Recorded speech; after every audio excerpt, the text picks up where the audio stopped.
Acara ini dipersembahkan oleh Pemirsa, calon presiden nomor urut 3 yang didukung Partai Perindo, Ganjar Pranowo menghadiri acara Festival Taman Cerita di Jakarta Teater, Jakarta Pusat. Dalam kesempatan tersebut, Ganjar memaparkan visi misi dirinya bersama Cawapres Mahfud MD kepada masyarakat yang hadir di acara.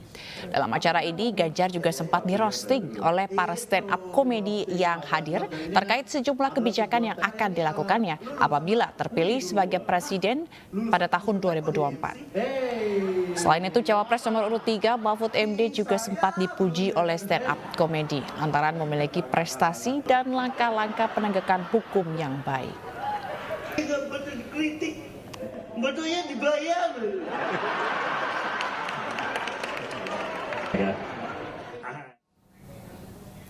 Sementara itu, Siti Atiko, istri Capres nomor urut 3 Ganjar Pranowo menghadiri diskusi dengan para pelaku UMKM di Lamongan, Jawa Timur. Dalam diskusinya, Atiko mengajak perempuan Indonesia untuk bisa lebih bermanfaat baik bagi keluarga dan negara.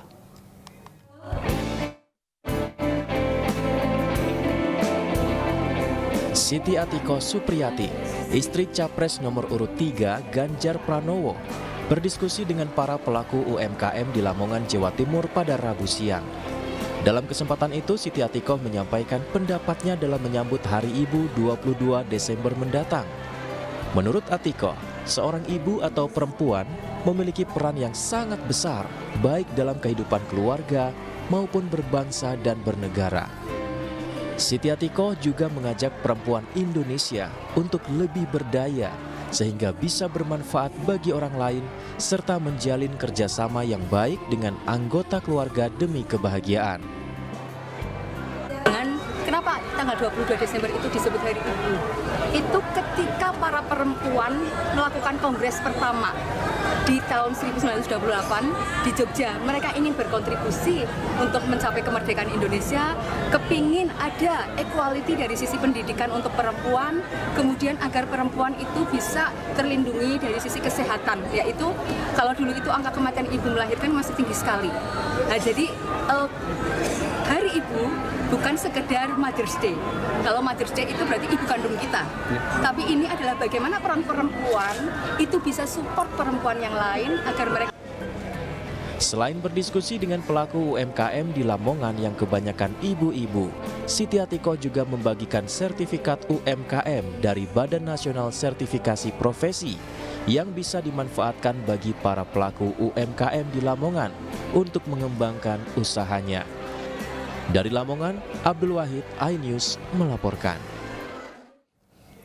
Calon Presiden nomor urut 1 Anies Baswedan menjalani hari kampanye ke-24 di Banten. Anies mengisi kuliah umum di Universitas Bina Bangsa Kota Serang. Dalam kesempatan ini, Anies berbicara terkait perubahan dari berbagai sisi. Keadilan, kemakmuran rakyat, serta perubahan terkait pemenuhan kebutuhan pokok. Selain melakukan agenda kuliah umum, Anies juga mengisi safari politiknya dengan menemui simpatisan di Stadion Ciceri, Kota Serang.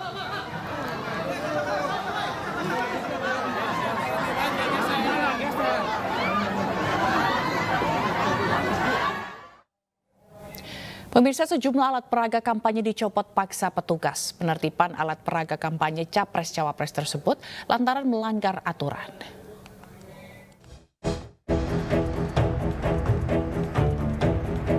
Tim gabungan menertibkan alat peraga kampanye atau APK yang melanggar aturan di Kota Surakarta, Jawa Tengah lantaran dipasang di lokasi yang tidak pada tempatnya Kamis siang.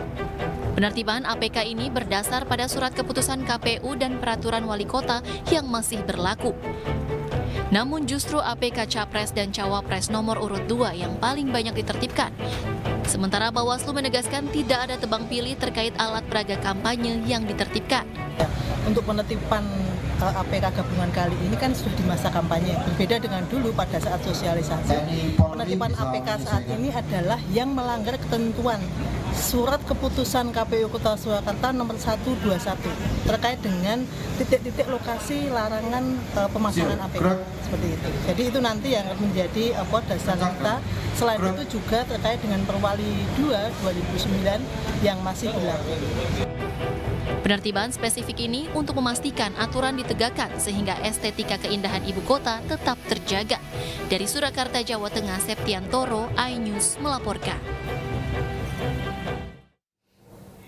Sementara itu, Bawaslu Kabupaten Mojokerto menuntut Polda Jawa Timur minta maaf buntut tudingan atas baliho yang terpasang di atas pos polisi.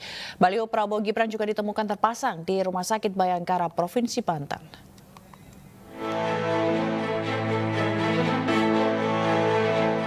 Kasus pemasangan baliho Capres-Cawapres Prabowo Gibran di pos polisi Persimpangan Pacing, Kabupaten Mojokerto beberapa waktu lalu berbuntut panjang.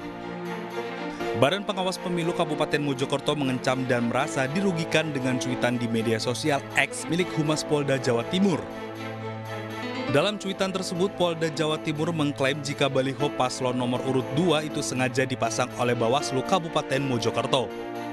Akibatnya, hal itu viral di media sosial dan warganet menduga Bawaslu tidak netral dalam Pilpres 2024. Padahal Bawaslu Kabupaten Mojokerto tidak pernah memasang baliho tersebut dan menuntut Polda Jawa Timur meminta maaf secara terbuka.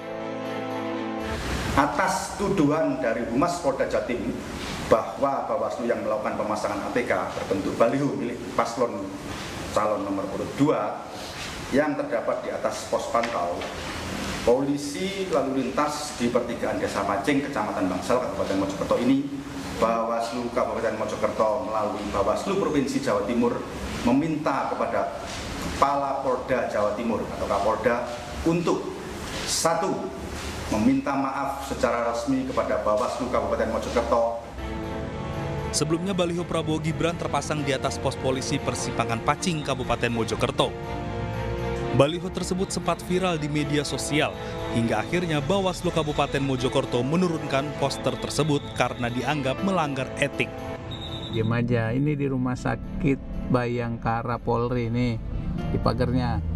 Nih, saya zoom nih, pelang rumah sakitnya nih. Sementara itu, baliho pasangan Prabowo Gibran juga ditemukan terpasang di Rumah Sakit Bayangkara, Provinsi Banten. Diduga alat peraga kampanye ini dipasang oleh sayap relawan Prabowo Gibran. Poster spanduk itu terpasang di pagar dan dinding Rumah Sakit Bayangkara dan notabene-nya milik Polri. Dalam video yang beredar, perekam video ini meminta polisi, KPU, dan Bawaslu untuk menurunkan alat peraga kampanye tersebut. Puluhan ribu pemilih pemula dari kalangan anak sekolah SMA dan sederajat di Majalengka, Jawa Barat belum terdaftar di KPUD Majalengka. Dan untuk meningkatkan angka partisipasi pemilih muda, Pemkab Majalengka menyisir sekolah-sekolah.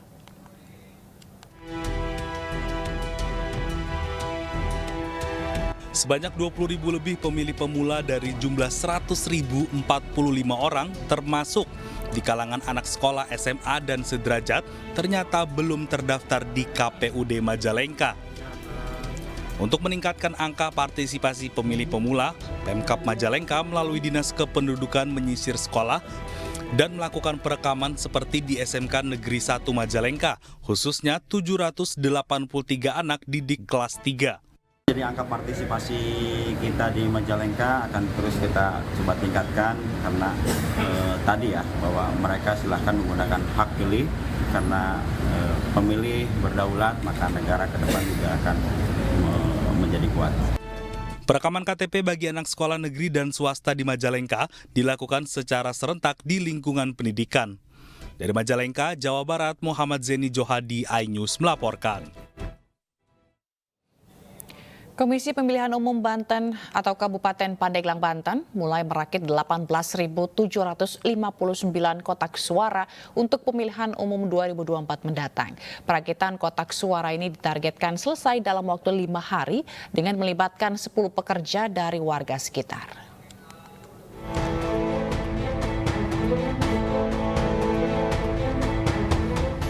Perakitan kotak suara untuk pemilu 14 Februari mendatang berlangsung di gudang logistik KPU Kabupaten Pandeglang di Jalan AMD Lintas Timur Kelurahan Sukaratu, Kecamatan Majasari, Pandeglang, Banten.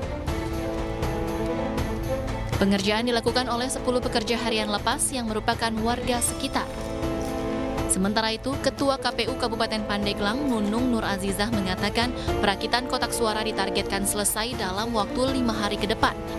Nantinya, kotak suara yang sudah dirakit akan didistribusikan ke 3.759 tempat pemungutan suara atau TPS, di mana masing-masing TPS akan mendapatkan 5 buah kotak suara. KPU Pandeglang melaksanakan perakitan kotak. Ini bertujuan kami untuk mengukur kapasitas ruangan gudang, juga untuk menyicil pekerjaan yang ada, karena memang sejauh ini logistik juga belum sempurna 100% kami terima.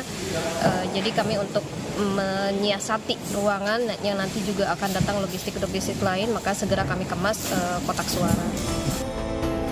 Saat ini logistik pemilu 2024 yang sudah diterima KPU Kabupaten Pandeglang antara lain 18.759 kotak suara, 15.036 bilik suara, 7.518 tinta, segel plastik sebanyak 97.944, dan segel plastik sebanyak 97.944.